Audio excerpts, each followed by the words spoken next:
Welcome to the channel. Welcome to Blue Chelsea TV. The return to Premier League action is almost upon us, with the final international break of the season reaching its conclusion. Chelsea host Burnley at the weekend, with the Blues looking to continue their recent strong form. While there have been loud cries for Mauricio Pochettino to lose his job, his side have quietly gone about their business, and have done so quite impressively. Since losing to Wolverhampton Wanderers at the start of last month, in what was undoubtedly one of the lowest points of Pochettino's reign at Chelsea thus far, the Blues have played 8 matches in all competitions.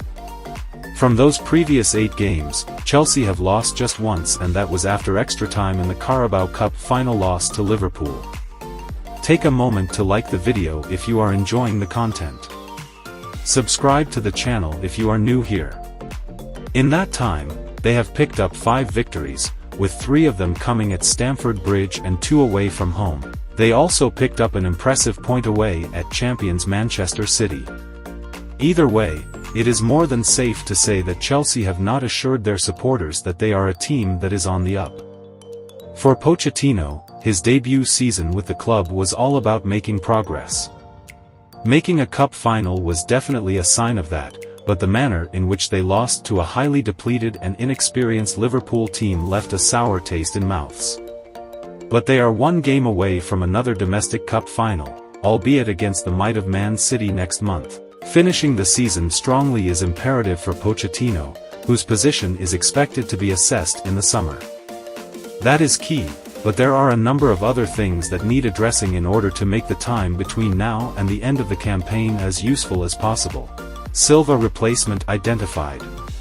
It is looking more and more likely with every passing day that Thiago Silva is now in his final season with Chelsea. The 39-year-old has just a few months remaining on his contract at Stamford Bridge, the place he has been since signing on a free contract in 2020. Silva has not kicked a ball competitively for Chelsea since limping off injured in the win against Crystal Palace last month, despite being fit for the last 3 matches.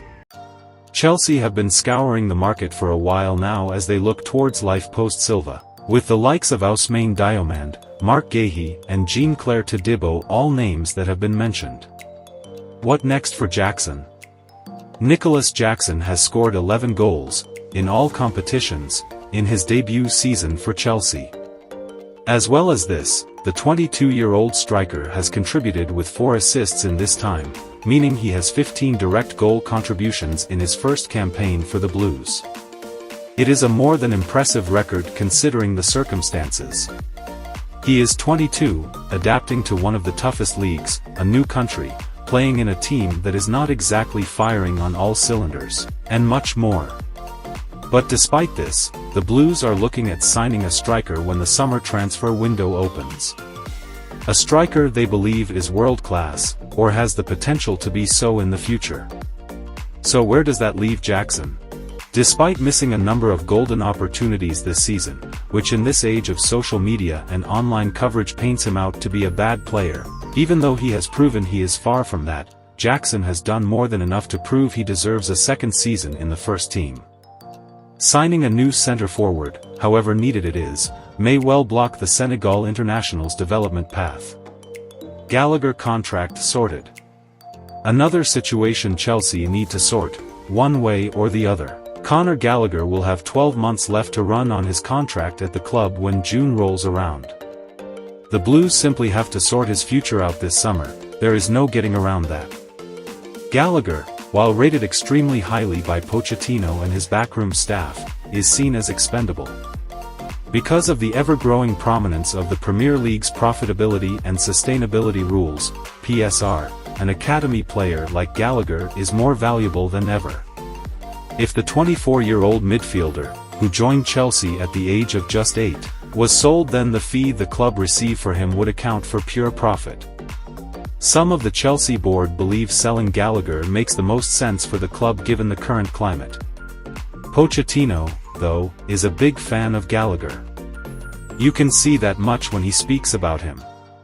And the fact he has given the England international 3,318 minutes on the pitch this season, with only Axel Disasi and Moises Caicedo having more.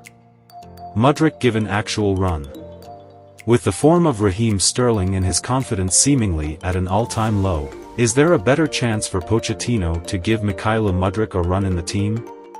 Chances have been few and far between for the Ukraine international, who has only been able to show glimpses of his undeniable talent this season under the new Blues head coach. Mudryk sent a timely reminder of his ability in Chelsea's last Premier League outing against Newcastle United earlier in the month, but was unable to have too much of an impact when used from the start against Leicester City a few days later. Burnley represents a chance for Mudryk to be chosen once again, and it is one he simply needs to take. Chelsea would love Mudryk to kick on between now and the end of the season. If he could begin to show some form, then plans for next term could be made in the summer, with Mudryk a firm part of said plans. Winning the FA Cup. It seems an obvious one. And it is. But if Chelsea can win the FA Cup, then the outlook on the, what at times has been a gloomy and depressing, season will be completely different. It might even have an effect on what comes next with Pochettino. As has been widely reported, the Argentine's status as Chelsea head coach will be reviewed at the end of the season. But winning the FA Cup, however you want to paint it, is a clear sign of progression at the club. It would be an incredible feat, especially considering Man City stand in their way in the semi-final. And if Chelsea were to beat the champions, they would face Manchester United, barring a massive upset in the other semi-final, with the Red Devils taking on Championship side Coventry City. That's all for now. Don't forget to like the video, subscribe if you are yet to, and turn on the bell icon. See you later with another video. Until then. Bye bye.